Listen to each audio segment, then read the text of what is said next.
I have a question for you. Is Joni Mitchell's Blue really her best album? And I almost can't believe I'm even asking this question, but I've seen a lot of recent Joni Mitchell album rankings lists that doesn't have Blue at the top. So I'm asking you, is Blue really her best album?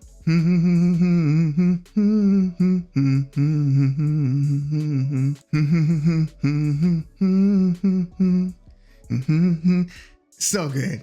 So let's talk about it, because Joni Mitchell does have several fantastic albums. I'm a huge Joni Mitchell fan. Like, when I look at my Spotify Wrapped, outside of the genres of ambient music, jazz music, Joni Mitchell's like a top 3 to 5 artist that I listen to. And at different times, I'll have different favorite albums that I start really diving into. So yeah, she's got several really good albums.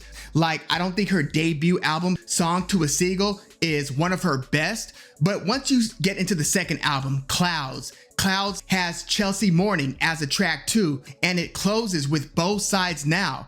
Those are like 2 of Joni Mitchell's best songs. Chelsea Morning, which almost sounds like a musical precursor to Big Yellow Taxi, which would appear on her next album, her third album, Ladies of the Canyon, which is definitely one of her best albums. Like, that might be my second favorite album to Blue. But you can't say that the second album, Clouds, is her best album. I just feel like in the middle section of the album, like, again, it's got a great track 2 through, I would say, 4. So we're talking I Don't Know Where I Stand, and then track 4, the song about the midway. That's a great song. But it's interesting, the album kicks off with a very slow Tin Angel. Like, that almost sounds very un-Joni Mitchell like in that early era, having a slowed down song and a more somber sounding song like Tin Angel. Like, I mean, there's always some somber tone underlying a lot of Joni Mitchell songs. Even her happier, folkier sounding stuff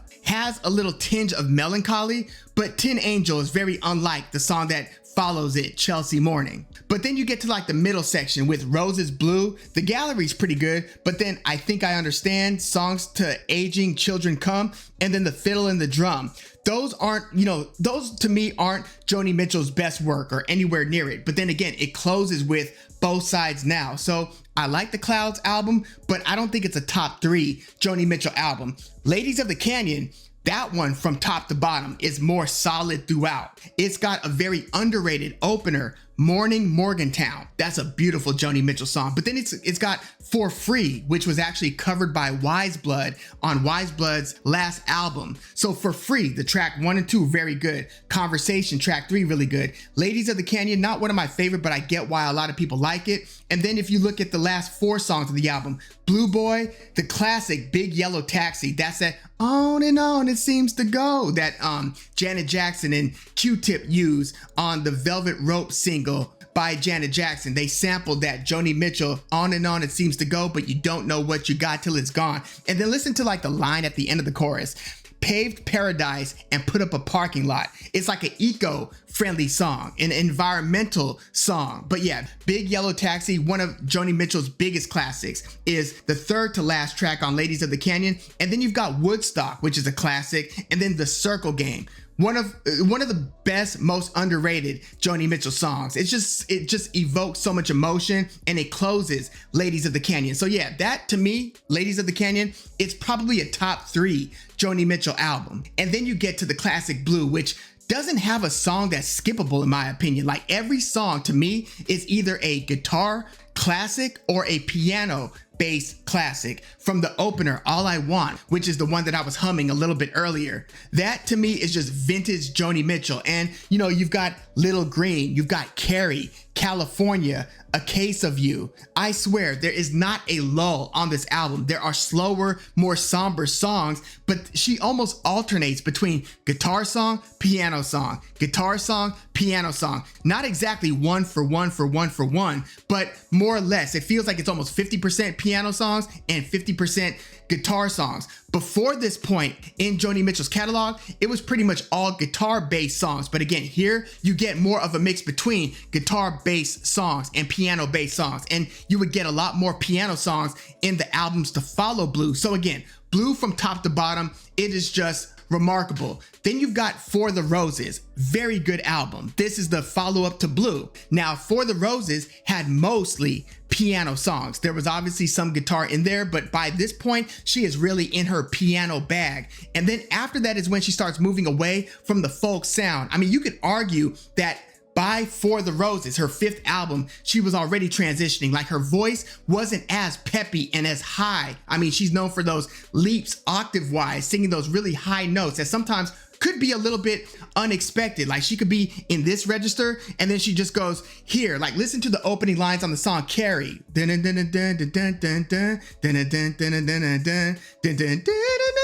she gets super high all of a sudden. She does a lot of that. Even in her, before her music catalog officially starts, she's got a song called Urge for Going. That was like one of her first written songs. Listen to Joni Mitchell, Urge for Going. She ended up releasing it like on some compilation type of non-album album. But listen to that one, Urge for Going, and you will see what I mean in terms of Joni Mitchell's leaps, or listen to the song that I just referenced, Carrie, from her 4th album, Blue. That was one of the highlights, one of several highlights on Blue. But yeah, earlier in her discography on songs like Morning Morgantown, Chelsea Morning, Big Yellow Taxi, you hear Joni Mitchell singing way up here and just taking those leaps. By the time you get to For the Roses, her leaps are a little bit more subdued and she's kind of more in that middle range vocally. And again, you get more piano-based songs, but you've got some absolute highlights on For the Roses. It opens up with a wonderfully written Banquet. Listen to the messaging on that one. The song Banquet opens the album.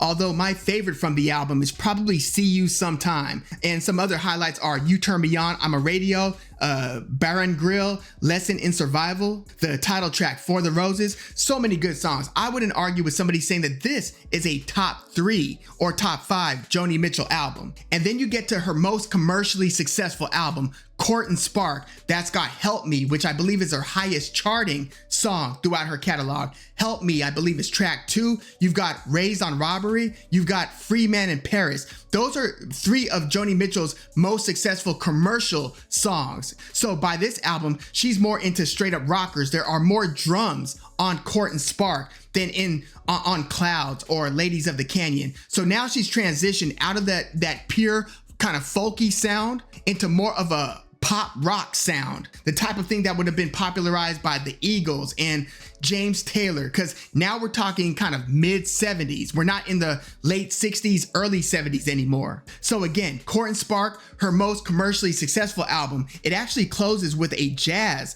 based song called Twisted, straight up jazz style song. Even her singing is of a jazzy cadence. This was probably the most unlike any other Joni Mitchell song to come before it. So this was a radical change at the end of Court and Spark, and kind of a sign of things to come, because by the time you get to the next album, The Hissing of Summer Lawns, she is more in the jazzy vein. So she actually, a lot of people who think about Joni Mitchell just more or less think of her as a folk rock artist, but she really did go into the jazz lane. I mean, later in her discography, she has a whole collab with Charles Mingus, like the jazz legend, and the album is called Mingus. It was actually recording at the time of his death. Like, he died right before the album was finished. But yeah, she was like far into the jazz lane, and then she started to bring it back to her pop folk style late in her discography. But yeah, by the time she gets to The Hissing of Summer Lawns, she is no longer just a folk-based artist. She is more jazzy, I would say, than folk. She's got a lot more piano, but a lot more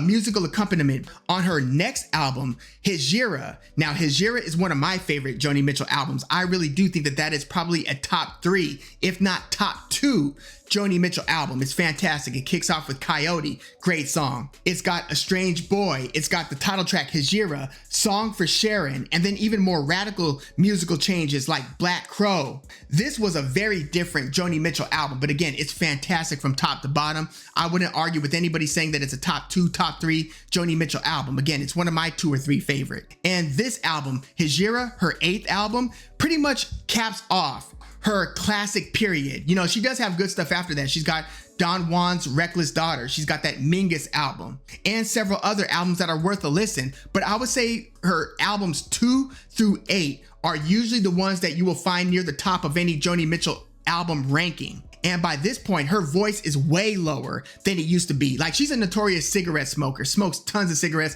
throughout the years. She was smoking, I believe, since she was like a kid. I'm talking like somewhere between like 11, 10, like really young. I read that she was smoking cigarettes early age and continued to smoke them throughout her teenage years into her 20s. Although she says that cigarettes have never impacted her voice, all I could tell, I don't know if it's age or cigarettes, but something was lowering the register of her voice. And you often hear singers who have high voices singing in lower ranges when they get into their late 20s, 30s, and so forth. But yeah, Joni Mitchell's voice went through an evolution over time. So again, those early albums, Clouds, Ladies of the Canyon, very different from her, 6th, 7th, and 8th albums. But are any of the albums that I just mentioned, and we kind of went through this, are any of them better than Blue?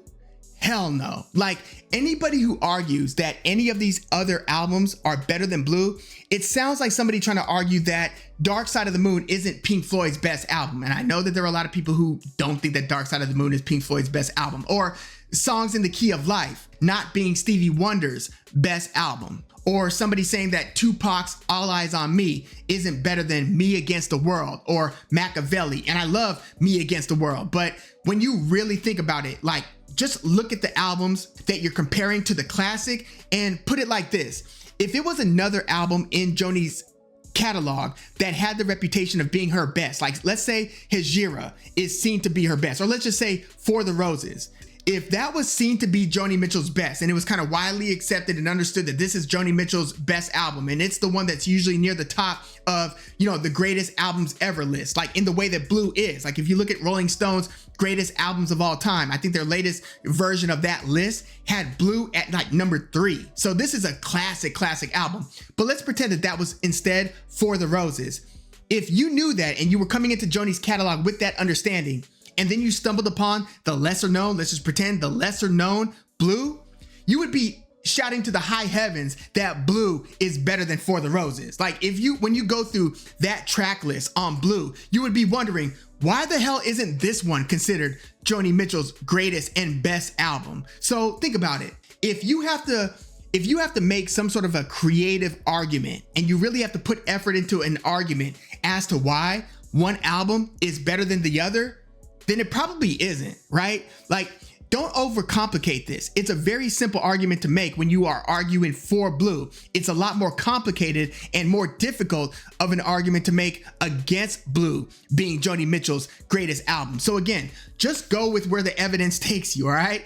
Don't overcomplicate this. Is Joni Mitchell's Blue her best album? The answer is yes. And let me know if you disagree and why you disagree. Again, look, if I had to rank them, I would say Blue number 1, Ladies of the Canyon number 2, and maybe Hejira number 3. And again, like this morning, I listened to Clouds. I love Clouds. I like the hissing of summer lawns. I like For the Roses. I like all of her stuff. But if I had to distill it down to a top 3, that's how I would go with it. I would go Blue, Ladies of the Canyon, which again, that's one of her greatest moments when she's in that big yellow taxi stage. Again, that opener, Morning Morgantown, it just feels like musical comfort food. So that one is my number 2, and then probably Hejira, her 8th album down the line. That's like mid 70s, 75 or 76 as her number 3 best album. But make no mistake, Blue is Joni Mitchell's best album. But let me know what you think. Am I oversimplifying this? Because again, my thing is, if it's a simple answer and you can easily get to that conclusion without having to think too hard,